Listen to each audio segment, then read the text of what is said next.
If you're ever going through a time where you feel like you are praying to God, you are calling out to God, you are asking him for things, and he is just remaining silent and not answering you, I think it is very important to remember there was someone else on this earth who called out to him, who prayed to him, and he did not answer. And who was that person? Jesus Christ. Right before Jesus was betrayed and sent to be crucified, he knew that was coming, and he went to the Garden of Gethsemane because he was just overcome with pure sorrow at what was to come, and he prayed to his Father. Abba, Father, all things are possible for you. Remove this cup from me, yet not what I will, but what you will.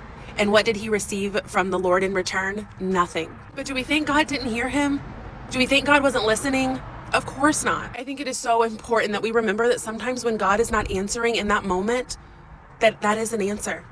Silence can be an answer.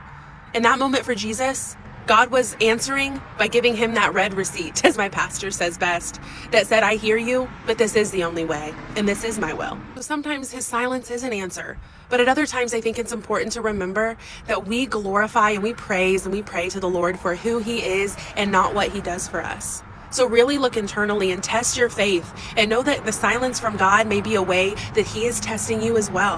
Testing your faith and testing to make sure you're glorifying him and putting your heart in a position that is pure. And when you say, not what I will, but what you will, Lord, that you mean it, no matter what you're asking for. You also have to realize that so much is about perspective.